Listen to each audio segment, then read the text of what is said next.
2 secondes que nos amis se connectent.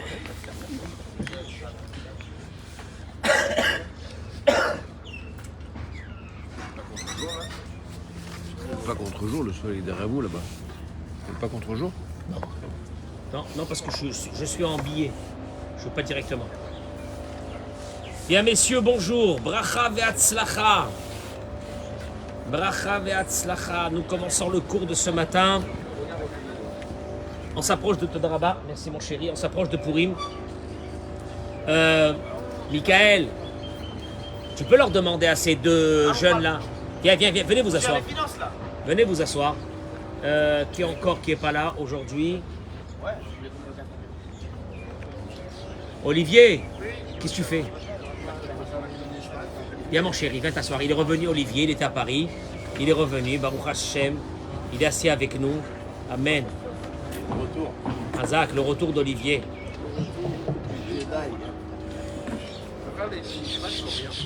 Hazak au Baruch.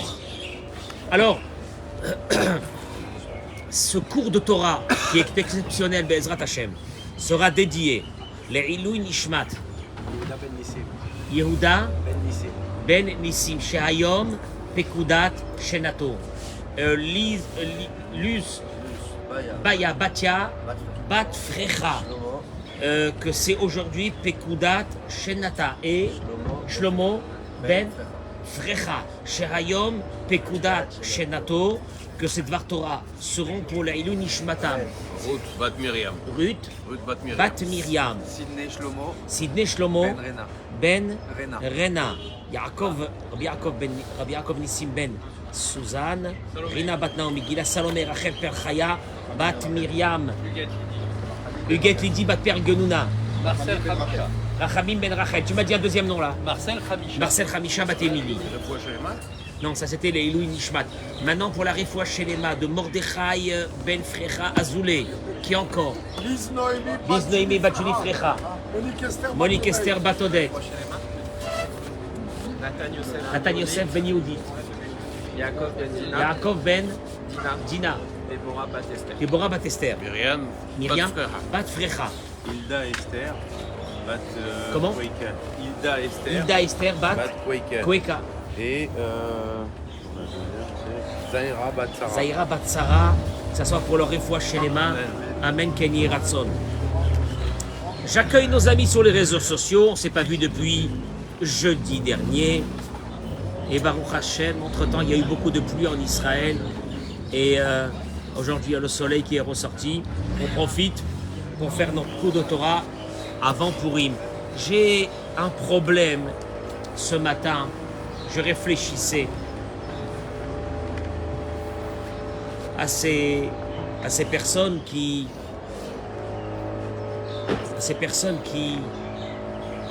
sont malheureuses.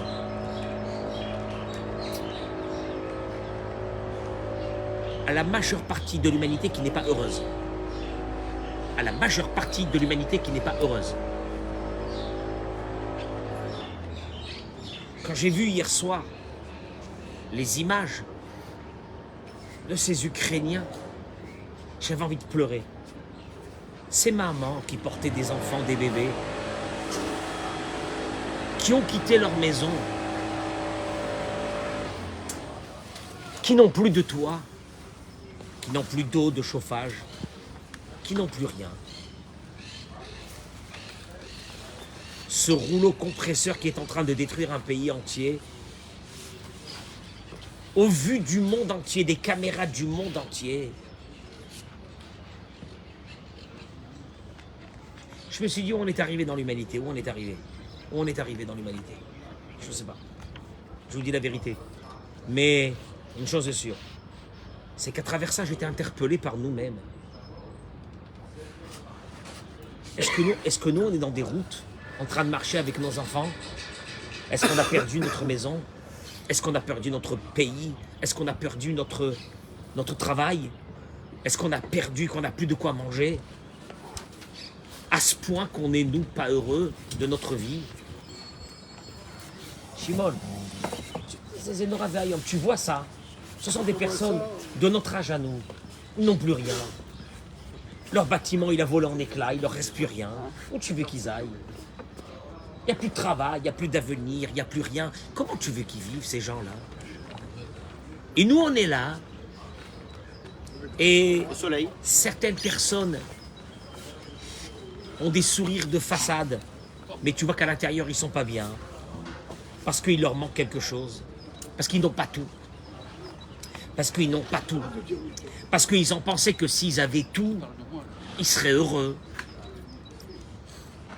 Et la question véritable de ce matin, y a-t-il des raisons pour être heureux dans une vie ou non? Ou bien on décide qu'on doit râler et être malheureux et être en colère sur l'humanité, sur le monde, toute sa vie. Moi je veux bien savoir, est-ce qu'on a des raisons pour être heureux, oui ou non? Et là il ramène ici le Rav par rapport à la paracha de cette semaine, c'est fabuleux. Il dit que la chose suivante, quand vous voyez que Amalek est venu attaquer le peuple d'Israël,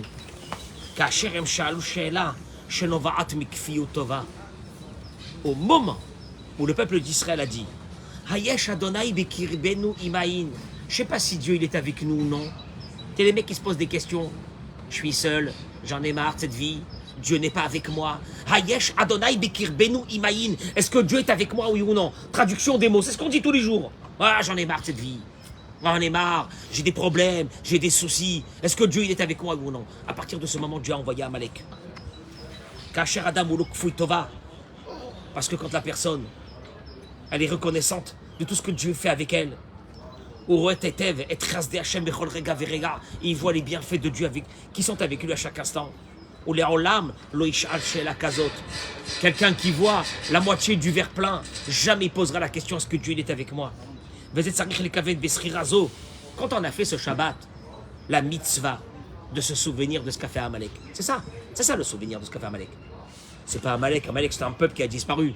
Mais Amalek c'est quoi? Amalek c'est ça. Dieu te dit, je t'envoie Amalek sur ta tête. Tu sais quand? Quand tu commences à te plaindre et à être pas content de ce que tu as.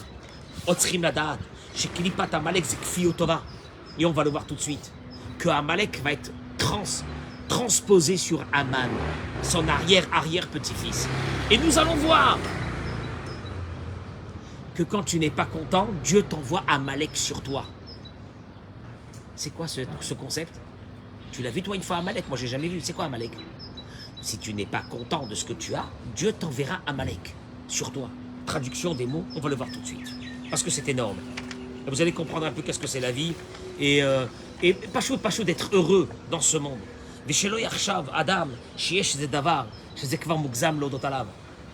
en fait, il te dit le Rav, est-ce que tu remercies tous les jours ce que Dieu fait avec toi? Même sur les toutes petites choses. Toi, qu'est-ce que tu vas dire? Il dit le Rav, quoi, même sur les petites choses, il faut que je remercie Hachem. Je suis assis là, ici, au soleil. On est là, on vient de terminer une belle prière. Il faut que je remercie Hachem pour ça. C'est un peu exagéré. Chaque chose qui te vient, tu ouvres un robinet. Il dit le Rav, il y a de l'eau. Il y a de l'eau. Je regardais des images qui disaient qu'en Ukraine, pas loin de Kiev, les gens faisaient 3-4 km sous les bombes pour aller chercher de l'eau sans savoir si elle était potable. Toi, tu ouvres ton robinet, là, ici, là, clochard. Tu ouvres ton robinet ici, t'es pas content. Tu remercies Hachem qu'il y a de l'eau. Et là, je vais arriver à une idée ce matin, que les choses évidentes ne sont pas du tout évidentes. Tu vas au travail, tu gagnes ta vie. Ouais, bon, je gagne ma vie, ça va. Bon, en ce moment, c'est pas évident, c'est pas facile. Tu as de quoi manger? Ouais, mais bon, de quoi manger, c'est normal. Je veux dire, c'est normal. Ils n'ont pas de quoi manger. Ils sont en train d'allumer des réchauds dehors dans la rue. Ils sont en train de... Il fait -5, -10. On est en 2022. C'est pas en 1940. Ils sont en train de faire des fosses communes et ils enterrent les morts là-bas. C'est normal. Demande à ces personnes, votre espérance de vie, elle est de combien? Sa femme te dit peut-être demain, il va nous tomber dessus un enfer. J'en sais rien, moi. Là, à côté, ceux qui sont partis avec moi à Kiev, ils savent. On est parti à Kiev. On est descendu à Kiev. On a fait le tour de la ville de Kiev. On a pris les routes. Ces routes-là, aujourd'hui, ils sont même plus praticables. Il y a des gens là-bas qui ne savent pas s'ils vont vivre demain matin. Pas shoot, des choses normales de la vie. Normales de la vie. Et il te dit, Yom Echad, il raconte ici une histoire, qu'un jour, il raconte sur un de ses élèves, à lui le Rave, qu'un jour il est rentré dans un parking. Et il y avait le gardien du parking qui l'a bien reçu et qui lui a dit comment tu vas. Il lui a souri, mets ta voiture ici de ce côté et tout. Il a remercié Dieu que ce monsieur-là, ce gardien de parking, l'a bien reçu. Puis après il a dit, j'exagère, enfin c'est son boulot, je veux dire, il accueille les gens, il les fait rentrer, il les pose, il les met là. Il a dit que le lendemain, quand il est rentré, il ne sait pas ce qu'il a fait, peut-être qu'il a mis la voiture où il ne fallait pas tellement bien la mettre. Le gars, il est venu, il s'est mis à lui hurler et à lui dire, mais il a traité tous les noms, comment tu mets ta voiture dans cet endroit-là, c'est n'importe quoi. Et là, il s'est rendu compte que quoi? Que même que quelqu'un t'accueille bien, c'est pas normal. Rien n'est normal dans la vie. La preuve, c'est que tu peux revenir le lendemain au même endroit et c'est une embrouille. Et là, il ramène ici la chose suivante. Kacher Adam Itragel Kach Leodot à la colle. Quand quelqu'un, vous allez le voir, c'est dans la paracha de cette semaine. Quand quelqu'un s'habitue à remercier Hachem pour chaque chose, il te dit, tu sais pourquoi? Il sort de ce qu'on appelle de la klipa. Il sort de cette obscurité qui est l'obscurité de Haman. Tiens, quel est le rapport avec Haman? Encore une fois, il te dit l'obscurité de Haman et l'obscurité de Amalek. Et j'y arrive. Ce que je vous ai dit tout à l'heure, que celui qui râle, il aura Amalek sur lui. Qu'est-ce que c'est Amalek? Il te dit Ki Haman aya akfui tova hagadol beyoter shaya ba'olam. Haman, celui qui nous a fait des soucis.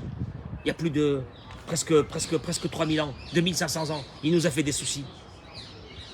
C'était la personne qui reconnaissait le moins les bienfaits que Dieu lui avait donnés. C'était l'antithèse de la Hakarat Hatov, de celui qui reconnaît chaque bonne chose que Dieu lui fait.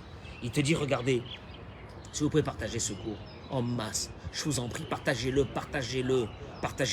ça suffit, Béhémet. Et vous allez voir pourquoi c'est important de vivre dans la joie. Qu'est-ce qu'elle attire sur vous, cette joie? Il ramène et dit, Dieu lui a donné une richesse fabuleuse. Fabuleuse. Il avait beaucoup d'enfants. Toute la royauté d'Achashvérosh, qui était des dizaines de pays, le craignait, se prosternait devant lui. Le sceau royal était dans son doigt. Tu sais c'est quoi le sceau royal? Signature. Il pouvait signer l'arrêt de la vie de quelqu'un en 2 minutes. Personne ne pouvait dire. C'était l'homme le plus puissant d'un royaume, d'un empire énorme. Et regardez. Un homme ne se prosterne pas devant lui, c'était Mordechai. Mordechai lui a dit, pour diverses raisons, je ne me prosternerai pas devant toi. Il est parti, on va le lire dans la Megillah. Il a rassemblé sa famille. Et il leur a dit, regardez tout ce que Dieu m'a donné, ma richesse, ma puissance, tout ce que j'ai, des cholzés et tout ça. Et là, il termine avec ça, c'est horrible. Et Nenu Choveli. Je suis pas heureux. En 2 mots, je suis pas heureux de tout ça, j'ai rien. Pourquoi? Parce que Mordechai Yehoudi ne se prosterne pas devant moi. Tu entends ça? Ça veut dire quoi? Ça veut dire que c'est terrible. C'est terrible. Zaklipa Shetkfi. Ça va lui causer sa mort. Ça va lui causer sa fin. Parce que Haman aurait pu rester comme ça pendant encore 50 ans, dans son bonheur, dans sa richesse, dans sa grandeur. Il va tout perdre en un instant. Pourquoi? Zaklipa Shetkfi Tova. C'est ça quand on est Kfui Tova. Kfui Tova qui veut dire on n'est pas heureux de ce qu'on a. On n'est pas heureux de ce qu'on a. On a ce sentiment qu'il nous manque des choses et que ce qu'on a, c'est pas suffisant. Quand il y a quelque chose qui ne va pas avec l'homme,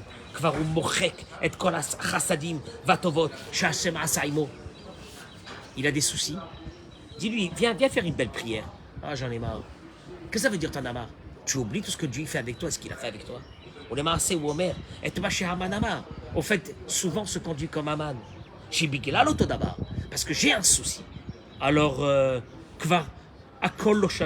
tout ce que j'ai, ça sert à rien. Regarde comment je suis malheureux. Pourquoi tu es malheureux? Parce que j'ai un problème avec un enfant. Parce que j'ai un problème avec quelque chose. C'est fini. Parce que j'ai un problème avec mon boulot. C'est fini. Tiens, quand je me crois, il ne va pas t'aider.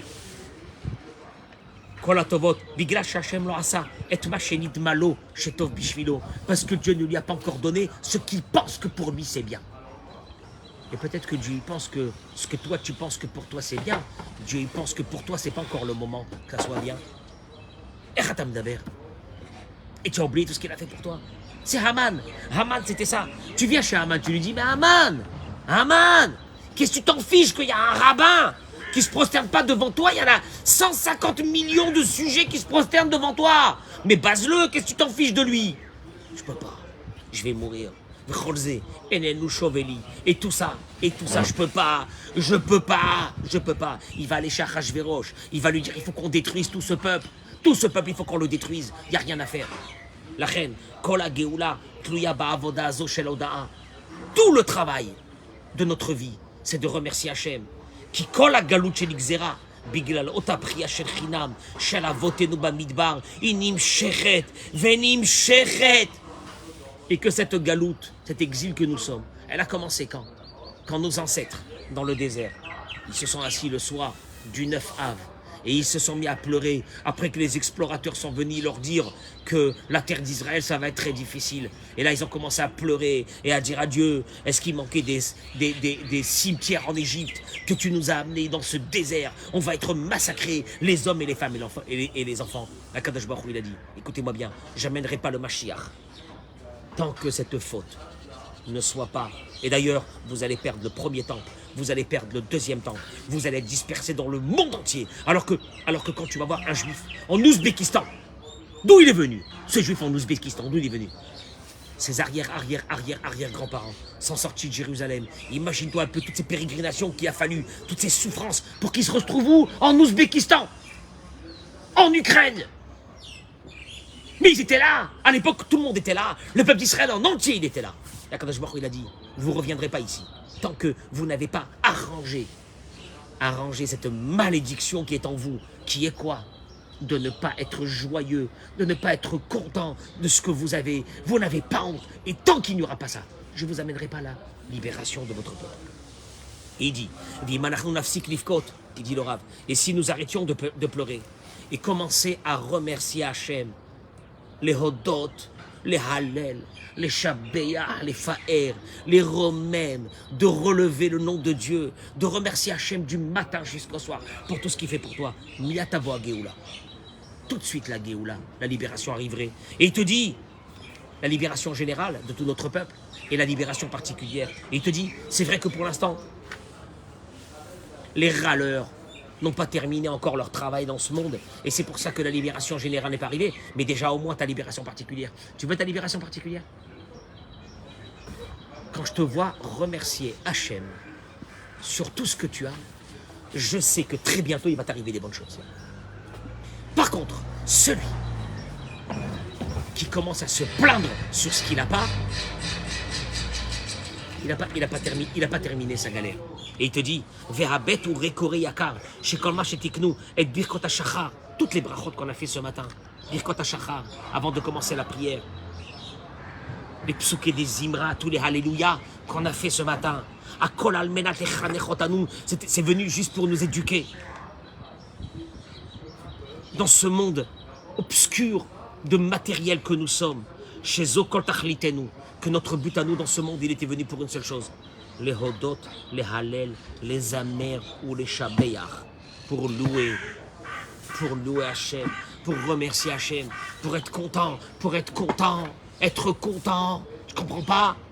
Tu vois quelqu'un de content, tu dis c'est bizarre qu'il est content. Pourquoi il est content? Pourquoi il est content? À savoir ce qu'il a eu, qu'est-ce qu'il a pu avoir. Il te manquera toujours quelque chose. Même celui qui a l'argent, il a des problèmes avec les enfants. Celui qui n'a pas de problème avec les enfants, il a des problèmes avec sa femme, avec son mari. Celui qui n'a pas de problème avec sa femme et son mari, il a des problèmes de santé. Jamais. Tu auras toujours les raisons pour être mécontent de ta vie. Toujours tu auras les raisons. Alors que la Torah, elle est venue te dire, regarde, tu commences ta prière par quoi? Par des brachot. Merci Dieu que tu m'as ouvert mes yeux. Tu vas aux toilettes. Il y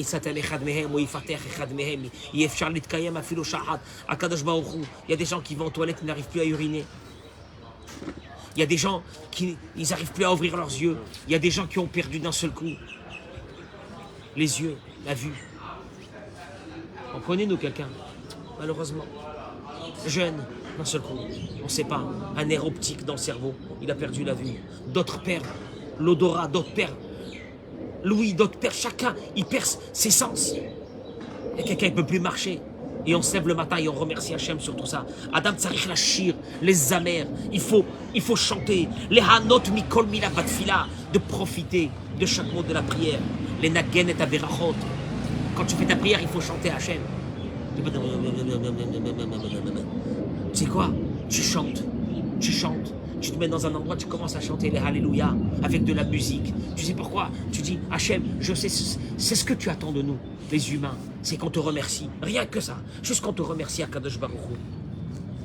Pourquoi je vous dis ça? Parce que il y avait un des sacrifices qu'on amenait qui s'appelait qu'on va lire dans la paracha de cette semaine qui est la paracha Tzav. C'était le Korban Toda. Korban Toda, c'était un sacrifice qu'on amenait pour remercier Akadosh Baruch Hu. Parce qu'il nous est arrivé quelque chose de bien, alors on lui a amené un sacrifice à Hachem. Vous savez qu'il y avait des sacrifices qu'on amenait pour expier nos fautes. Mais celui-là, on l'amène parce qu'on a envie de remercier Hachem. Et vous savez que celui qui amenait un sacrifice pour expier ses fautes, il devait mettre ses mains sur la tête de l'animal avant qu'on l'égorgeait. Et il devait dire là-bas, Hatati, Aviti, Pachati. Et il faisait le vidouille. Comment on dit le vidouille? Ça veut dire de dire quoi? Toutes les fautes qu'il avait fait, d'énumérer toutes les fautes qu'il avait fait. Et nos sages se posent la question, quand on mettait nos mains sur un sacrifice qu'on avait amené pour remercier Dieu, qu'est-ce qu'on disait? On n'était pas venu pour expier des fautes. Qu'est-ce qu'on disait? Et à Tchouva Niret, Kemo Bishlamim, nos sages nous disent la même chose qu'on faisait quand on amenait des Korban Shlamim. Korban Shlamim, c'était aussi des sacrifices qu'on amenait pour remercier Hachem. Chez Omer Divrei Shvach la Kadosh Baruch. On remercie Hachem. Tu mettais ta main sur ton sacrifice et tu remercies Hachem. Quelles sont les paroles? Quels sont les remerciements? Qu'est-ce qu'on disait à Kadosh Baruch? Les pasuk Neymar, Zoveyar Toda Yichab Deneni. Un pasuk dans Tehillim, il dit Zoveyar Toda, celui qui apporte un sacrifice de remerciement, Yichab Deneni. Il y a deux noms. Yichab Deni, en hébreu, Yichab Deni, il me respecte. Mais Yichab Deneni, non, ça, j'y viens et dit c'est quoi ces deux noms là? Yichab Deneni. Rabbeinu Yona, un des Rishonim, autant de Rashi, il dit dans son livre Sha'arei Tshuva, Veda, ki ha'ma'alot ha'elyonot nimtseru b'mitzvot ha'aseh, kemo ma'alat ha'bechira, shene'emar u'bacharta b'chaim. Il y a des actions qui vont te faire accéder à de très grands niveaux. Ce sont les mitzvot positives dans lesquelles tu as ce qu'on appelle la bechira, le libre arbitre de les faire ou non. Et il est écrit dans la Torah, et tu choisiras la vie. Donc toi tu vas et tu fais les mitzvot assez. Les mitzvot assez qui sont par exemple quoi? Les mitzvot positives qui sont quoi? Tu fais la tzedaka, tu fais l'étude de la Torah, tu vas faire ta prière. Ça, ce sont des mitzvot qui t'élèvent spirituellement de façon extraordinaire, il dit Rabbeinu Yona. Mais il dit une chose, alot zikaron chasadav veitbonen baem. Il dit Rabbeinu Yona, et quand tu commences à énumérer les bienfaits de Dieu, chez Nehemar, comme il est dit, Vezacharta et kol haderech. Souviens-toi de tout ce que j'ai fait. C'est marqué dans la Torah, dans Devarim. Souviens-toi ce que j'ai fait dans le chemin pendant les 40 ans que je vous ai amené en Israël. Venehemar, et il est écrit, Veyadata, il dit le Rabbeinu Yona, Im levavecha, et tu dois le savoir dans ton cœur, Ki ka'asher yiyaser, ishet beno, Adonai Elohecha meyasereka, que comme un papa, il fait souffrir son fils, Dieu il leur dit, je vous ai amené dans le chemin, dans le désert. Et deuxième chose, je vous ai fait souffrir comme un papa, il fait souffrir son fils. Et dans le Tehillim, il est écrit, Vitbonenu chasde Adonai. Là aussi, David Amelech, il a parlé d'un mot litbonen. Litbonen. Qui c'est qui peut me dire en hébreu, c'est quoi litbonen? C'est de réfléchir dans les bienfaits de Dieu. Pas de voir, pas de se souvenir des bienfaits de Dieu, mais de les réfléchir. Qu'est-ce que ça veut dire de réfléchir les bienfaits? Il dit la chose suivante. Litbonen, à Pasuk, il te dit, oui, Dieu il te dit, souviens-toi de tout ce qui s'est passé dans le chemin. Je t'ai donné la manne. Je t'ai amené. Et c'est vrai que ça t'a fait souffrir. Parce que cette manne, tu dépendais de moi tous les jours.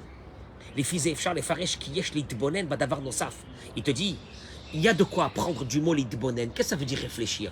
Maintenant, on nous demande à nous de réfléchir ce qui s'est passé dans le désert. Qu'est-ce que moi je dois réfléchir? Parce que moi je suis en 2022, je veux savoir qu'est-ce que j'apprends de ça. Il te dit, L'ora kitbonenut machem, itrasedimi.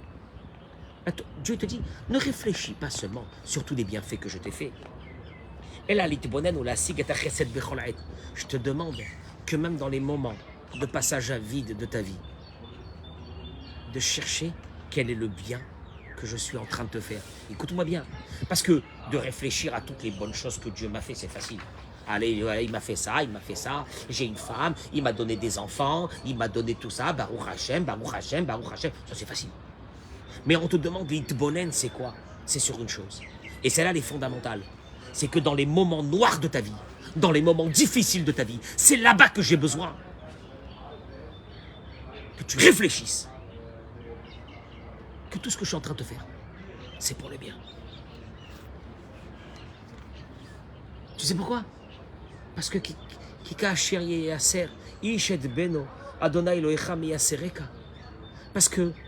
parce que je suis ton père. Et que quand un père, entre guillemets, fait des souffrances à son fils, c'est juste pour le rapprocher de lui. Akadosh Baruch Hu noten tsarot vegam isurim kedei she'adam ya'mik v'yitbonen bahem atzman be'isurav yesh makom rav le'akir. Dans les moments des isurim, dans les moments des souffrances, ne reste pas en train de te dire je suis énervé, je suis en colère contre l'humanité entière. Dis-toi, qu'est-ce qu'il a voulu Dieu dans cette épreuve qu'il m'a envoyée? Il y a quelque chose de bien. C'est pas possible qu'il me fait ça pour me faire souffrir. Donc il y a quelque chose de bien. Commence à trouver dans ces moments-là. Et là, il va se passer quelque chose de fabuleux. C'est pas seulement qu'on nous demande de regarder la moitié du verre plein. Mais sache une chose, Ariel. La moitié du verre vide, c'est que pour notre bien. Elle aussi, c'est que pour notre bien. Et il te dit, regardez, il dira Beno Yona, et ça, prenez-le en partant d'ici ce matin. Il m'a demandé la Kadosh Baruch Hu ala Isurim. Si un homme, il dit Rabbeinu Yona, ça c'est pas Rabbi Nachman de Breslev, ou c'est pas Chassidout, Rabbeinu Yona, un des rishonim, des plus grands au temps de Rashi, il dit la chose suivante. Si un homme remercie Hachem, dans les moments où il a des souffrances, ça va être la raison pour laquelle Dieu va lui enlever. Je t'explique. Ils auraient dû rester peut-être un long moment, ils resteront pas. Dieu lui enlève. Parce que pourquoi? Parce qu'il remercie Dieu au moment où c'est qu'il a ses souffrances. Il dit, s'il va dire, Akadosh Baruch Hu m'a envoyé ça, c'est pour mon bien, je sais que c'est pour mon bien. Il te dit, ça va devenir un bouclier. S'il y avait encore beaucoup de souffrances qui devaient venir après ça, ils ne vont pas venir. Ça va être un bouclier. Ces paroles-là, il va dire, Dieu, tu m'envoies ça, c'est pour mon bien. C'est pour mon bien. C'est pour le bien de mon âme. Parce que tu veux que je change. C'est pour le bien parce que tu as envie que je me rapproche de toi. Parce que tu sais pourquoi? Parce qu'en fin de compte, la moitié de ma vie que j'ai fait, je l'ai fait n'importe comment. Au fait, ma vraie personnalité, je ne l'ai pas fait sortir. Et là, tu m'envoies un passage à vide. Et ce passage à vide va me permettre de renaître de mes cendres. Et de sortir et de devenir quelqu'un que jamais j'aurais pu devenir si je n'avais pas eu ces Issourim-là. Là, tu sais ce qui se passe à ce moment-là? Là, il se passe que les portes, elles s'ouvrent de façon fabuleuse. Quand la personne, elle a compris ça. Il te dit la chose suivante. Regardez, combien de faire attention déjà, de faire attention. Donc deux choses là ici on a appris. Un, c'est que quand il y a une journée, quand il y a des Issourim qui arrivent sur la personne, des épreuves ou quelque chose, sachez que c'est votre Père qui vous les envoie. C'est Issourim et Ahava. Akadosh Baruch Hu, il veut que ton bien à toi, pas ton mal. Mais deuxièmement, rappelle-toi tous les jours de ce qu'il fait pour toi et de ce qu'il a fait pour toi. Il y en avait un qui a dit rien à faire. J'oublierai jamais ce que Dieu a fait pour moi. Je termine avec ça. C'était Moshe Rabbeinu. Moshe Rabbeinu, quand il avait 3 ans, il était dans le palais de Pharaon. Un jour, il prend la couronne de la tête de Pharaon, il la met sur sa tête. Et les conseillers autour, ils ont regardé Moshe avec un regard de mort. Ils ont dit à Pharaon, il a pris ta couronne, ce bébé. C'est lui qu'un jour, il te détruira ton pays. Tu vas faire un Pharaon qui se met à flipper. Qu'est-ce que je fais? Je le tue? Heureusement que là-bas, il y avait un monsieur, un conseiller de Pharaon. Vous le connaissez? Il était là-bas, Yitro, qui va devenir un jour son beau-père. Il m'a dit, Pharaon, tuer pour tuer, il n'y a aucun sens. Mais là, on va voir peut-être qu'il est débile, profondément débile. Parce que s'il est intelligent, effectivement, il faut le tuer. Mettez-lui devant lui un bac avec des braises et un autre avec des sucreries. On verra. Et bien sûr que le petit Moshe a voulu prendre des sucreries. Et un ange est venu et Il a pris une braise, il s'est pas rendu compte, il l'a mis dans sa bouche. Il va rester toute sa vie, il va bégayer. Maintenant, nos sages se sont posé la question, le Ramban, il ramène ça de façon exceptionnelle, il dit le Ramban, avec tout le miracle que Dieu a fait avec Moïse. Déjà, au départ, quand il a vu la première fois, qu'est-ce qu'il lui a dit? Prends ton bâton, il jette-le, il est devenu quoi? Un serpent. Il lui a dit, reprends le bâton, il est redevenu quoi? Le serpent, il est redevenu un bâton. Il lui a dit, fais rentrer ta main, il a fait sortir sa main, elle était de la lèpre. Il l'a fait rentrer, après il lui a dit, vas-y, va commencer à faire des miracles. Il est arrivé chez Pharaon. Dis-moi, on pouvait pas faire un petit miracle? Lequel? Que Moshe arrête de bégayer. Enfin, voyons, il devrait parler avec Pharaon, négocier la sortie d'un peuple entier. Il devait avoir une élocution fabuleuse, ce monsieur-là. Et il est resté comme... Pourquoi? Et le Ramban y répond, il n'a pas voulu. Hein? Moi, j'avais jamais entendu ça. Moïse n'a pas voulu de miracle. Pourquoi? Pour se souvenir que c'est ses braises. C'est ce chesed d'Akadosh Baruch Hu. Tu pourras être heureux. Et jamais tu pourras être heureux. Jamais. Ou bien, tu dis non, toujours je serai heureux. Comment? C'est simple. C'est simple, c'est ça. C'est une vraie vision positive de la vie. Ce que tu as. Déjà ce que tu as. Déjà ce que tu as, c'est énorme. J'avais commencé mon cours en vous disant une chose. Quand on regarde aujourd'hui en 2022, un peuple entier sur les routes qui ont tout perdu, c'est fini. Ils ont tout perdu. Tu vois des gens de 50 ans, 60 ans, qu'est-ce qu'ils vont devenir? Qu'est-ce qu'ils vont devenir? Du boulot, quel boulot? Il n'y a plus rien, ils n'ont plus de pays, ils n'ont plus rien. Ils n'ont plus rien. T'es dans cette situation, toi? T'as où dormir? T'as où te doucher le soir? T'as du chauffage quand il faisait froid hier soir? T'as tout? Tes enfants, ils étaient bien ce matin? Parce que eux, ils ont montré hier, c'était terrible. 3 petites filles, orphelines, elles ont perdu les parents. Les 2 parents sont morts. Elles étaient là comme ça, en 2022, en Europe. Quelle honte. Quelle honte. Mais c'est pas terminé, il ne veut pas terminer. Il n'y a personne qui bouge. Hein. Vous avez remarqué ou non? On est là, on regarde les infos de 20h. Quelle humanité. On regarde les infos de 20h, on ne peut rien faire. Et puis on ne sait pas, chacun est là, tous les spécialistes sont en train de te dire, on ne sait pas. Oh, peut-être qu'un jour il voudra la lancer, cette bombe-là, même partout, on ne sait rien. On ne sait pas. On ne sait pas où ça va y aller. Alors bon, les gens, ils sont en train de se concentrer sur le prix de l'essence à la pompe. Tu vois, ça les calme. Le prix de l'essence à la pompe, le prix du blé qui va augmenter, le prix de ça. Est-ce qu'on passe aux voitures électriques, mon pote? Tu sais même pas si le monde il va tenir. Il tient sur un malade mental qui est là et qui peut appuyer tous les jours sur un bouton. Et toi, tu es là, Baruch Hashem, tu es tranquille. Tu es dans ton beau pays. Tu as de quoi manger. Et tu peux ne pas être content de ta vie? Ou tu es dans ta maison, tu as ta femme, tu as tes enfants, tu n'es pas content de ta vie? Donc tu es voué à rester malheureux toute ta vie. C'est tout. Soit tu commences à entreprendre dans ta vie cette vision, soit tu seras malheureux toute ta vie. Et il y a des gens, ils sont nés malheureux, ils sont repartis malheureux. Ils ont fait 80 ans de vie, 80 ans de vie, 80 ans de vie, tu les vois? Malheureux. Et puis il y a certains qui sont sortis du lot, ils sont là dans la joie, ils kiffent, tu dis pas normal qu'ils kiffent le mec. La vérité, je sais même pas comment il kiffe. À moins qu'il a tout, il doit tout avoir, c'est pas possible. S'il kiffe comme ça, c'est pas possible, c'est qu'il a tout. Non, il a pas tout. Il a 2 choses. Un, il remercie Hachem sur ce qu'il a. Parce que ce qu'il a, c'est énorme. Ce qu'il a, c'est énorme. C'était ça le Korban Toda. La Gemara dit qu'au temps du Mashiach, tous les Korbanot seront annulés. Et puisqu'on ne fera plus de fautes. Donc il n'y aura plus le Korban d'Hacham, la Ola, et tous ces Korban ne seront plus. Il y aura un seul Korban qui va rester, le Korban Toda. On va amener des milliers de Korban Toda, la Gemara dit. Des milliers! Tu sais pourquoi des milliers? Pourquoi des milliers? Parce que là, au temps du Mashiach, va se dévoiler le vrai projet divin. Et tu comprendras que toutes les épreuves que tu as eues dans ta vie étaient pourquoi? Pour le bien. Et si elles étaient pour le bien, ça t'engage à ce que chaque bien que Dieu t'a fait, d'amener quoi? Un Korban Toda. Un sacrifice de Toda. Atamivinetze. Akol le Tova. Passe une journée de bonheur. Pémet, passe une journée de bonheur de ce que tu as. Tu veux que je te dise? Les seuls qui sont heureux, vraiment, c'est ceux qui sont partis de ce monde. On les a mis dans la terre et ça y est, ils sont heureux. Tu veux ça? Va, creuse-toi un trou et rentre dedans. Tu veux que je te dise? Tu veux le bonheur suprême? Creuse un trou, on met la terre dessus et shalom. Ah, tu vas être heureux. Ça, c'est le bonheur suprême. Mais tu veux le vrai bonheur dans cette vie? Il existe. Il existe. C'est où ta vision elle est positive, ou ta vision elle est négative de tout. Je suis déçu. Parce qu'il n'y a pas des mounas. Parce qu'il n'y a pas des mounas, je suis déçu, je suis marié avec cette personne. N'importe quoi. Je n'aurais pas dû me marier avec elle. Et je suis comme ça, et moi, et machin, et déçu, et en colère de tout. C'est pas quand t'es comme ça. Il n'y a pas des mounas, il n'y a rien. Il n'y a rien. Il paraît que t'es religieux ou religieuse. Enfin, c'est ce que tu te dis à toi, que t'es religieuse. Mais t'as pas des mounas. Aucune émouna.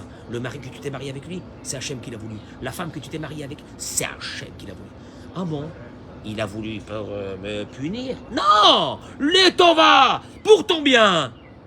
C'est Maïesh. Donc, si c'est tout, t'es les tova. Et les échecs du passé, c'est pas toi. Les échecs, s'il y a eu des échecs, c'est Dieu.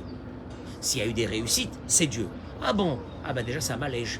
Donc je peux profiter de la journée. On va kiffer aujourd'hui. Bracha v'atzlacha, amen,